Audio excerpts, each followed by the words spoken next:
With every rocket we launch into the Earth's orbit, we're trapping ourselves on our own planet. How could sending rockets into space put an end to space exploration? And how dangerous would it be to get stuck here with all the space debris floating above our heads? This is What If, and here's what would happen if we trashed Earth's orbit with space junk.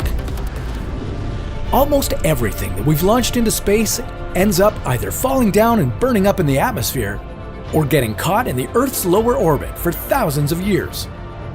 The Earth's lower orbit is surrounded by just 200 kilograms of small, rocky debris in the form of meteoroids. But it's also got a belt of about 3 million kilograms of space junk.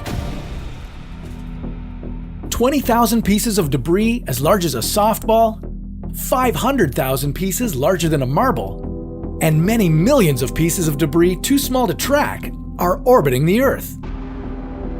What makes these floating parts of old satellites and spent rocket bodies so dangerous? It's the speed they move at. This junk is hurtling through space at a speed of 8 kilometers per second.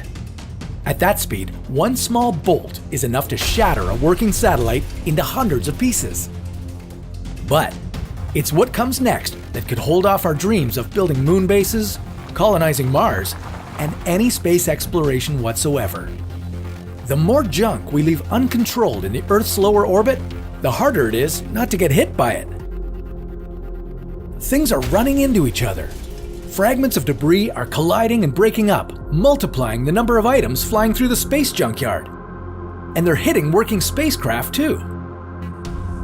One day, they could hit enough satellites to initiate an unstoppable destructive chain reaction, the Kessler syndrome. The cascade of collisions would make our lower orbit so congested with man-made debris that eventually there would be no active spacecraft left. Everything in the Earth's orbit would be turned into a deadly wall of celestial scrap. Near-Earth space would become unusable. No rockets could be safely launched until we cleaned up the orbit. We'd have to put our space missions on pause, and we'd be trapped on the planet for generations. What would it be like down here? Well, the debris belt wouldn't rain down on Earth and cause massive destruction. Space rubbish would disintegrate in the atmosphere before it reached our planet's surface. But the collisions would produce a lot of dust.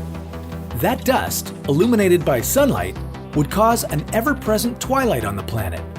With this kind of light pollution, you'd forget what nights used to look like.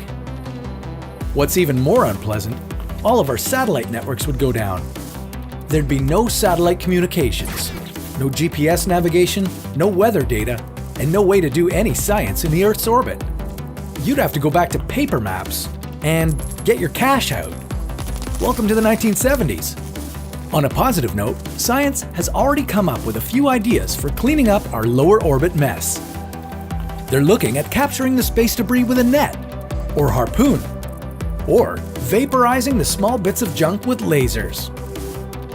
Whatever action we deploy, we should act quick if we want to launch humanity on far space missions and finally colonize that red planet.